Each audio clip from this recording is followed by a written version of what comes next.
So I'm going to start this video with a little story. The other day I had an idea. I wanted to cook. So I made spaghetti and meatballs. Nothing strange, right? It's just spaghetti and meatballs. But when I was done with the jar of Ragu, I thought, man, I should make something with that. And so I came up with an idea for it, and here it is. So this was the jar of Ragu, and I used a bunch of household items and things that I already had to put this together. And now I have a lamp that's a jar, or light. So I guess I'll go over the different parts that I used. And the only bad thing is I didn't record the making of it because unfortunately I had a molar extraction on Friday and I wasn't able to talk much. So now it's Monday and I can talk a little better. So first I'll show you the different parts from the outside and then I'll open it. So this right here is hot glue. The inside cylinder is actually the plastic container that a mat was in. It's a table mat. So it's all household items, things that I had, things that could have been trash. This was actually the center of the hub of the reel of the LED lights. So I had these LED strips from Amazon, and I've had them for a while now, and they were just sitting around. They're actually the same ones that I used for my canopy lights, and this was $4.99 for, I believe it was 15 feet of this LED strip. So this LED strip operates in 6 to 12 volts, and this is a NICD nickel cadmium RC car battery that I had laying around with the charger for it. So there's the charger. But these they were in the shape of a rectangle. So I cut open the heat shrink and I stuck them together. And now they took a good shape to where they could fit inside of the cylinder. So first, to not make you wait any longer, let's go ahead and turn it on. Here's the switch. It's just an automotive waterproof switch. And there it is. The switch lights up. And you have lights all the way around. And it produces quite a bit of light. And it's still watertight. So now we'll open it up. And then you can look inside of it. That's what you see. So this is just a regular automotive switch. So your ground is right there, load or accessory is in the middle, and power is all the way to the end of it here.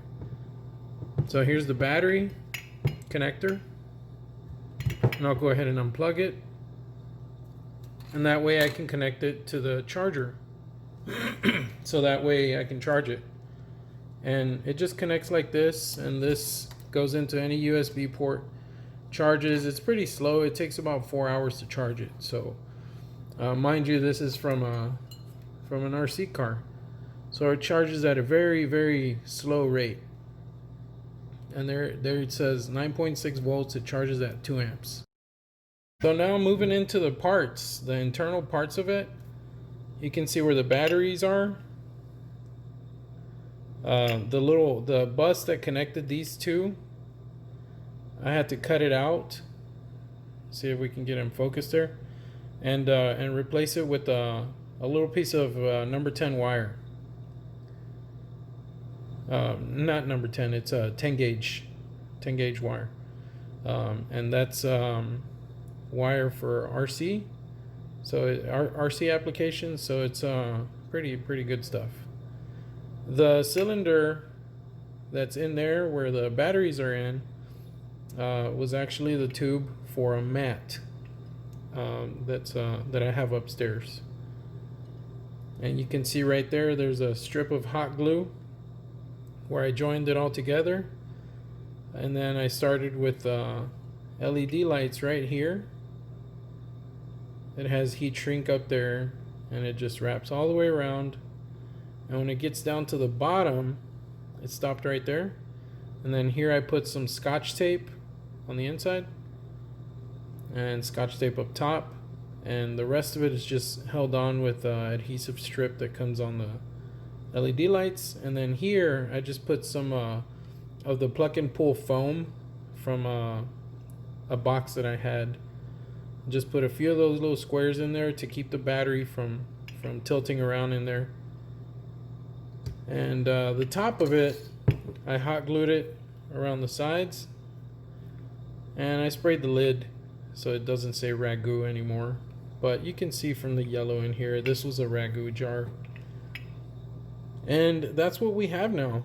So once the battery is full, I can just take these two connectors,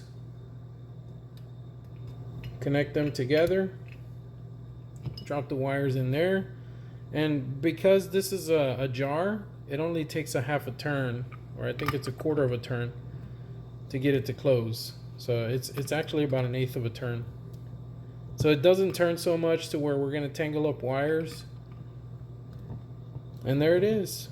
So I drilled this out with the step bit, and I put hot glue on the inside of it before pushing it down. And once I pushed it down in there and this stuff hardened, I put some hot glue on the inside, so it makes kind of a watertight seal. Initially I thought about putting this inside of a cooler, so that way at night when the cooler is opened, you can find this and you can see it and turn it on, and the light is going to shine through all of the ice, and you'll be able to pick out your drink and turn it back off, or just leave it on the whole time. I'm sure this battery, I haven't tried running it yet for the whole battery charge, but I believe it'll go bright somewhere around 10 or 12 hours, and then after that it'll start dimming. But I'll still try it out, and I'll put it in the comments later once I've tried it out. But in a nutshell, that's what I did to make this light, and to not throw this jar of Ragu away. So if you find it useful, I would certainly recommend doing this. And if I do this again, I'll make sure that I can record it, and hopefully I'm in good health to be able to do it. But that's it for this video in a nutshell. Thanks for watching. Please like and subscribe, and I'll see you on the next one.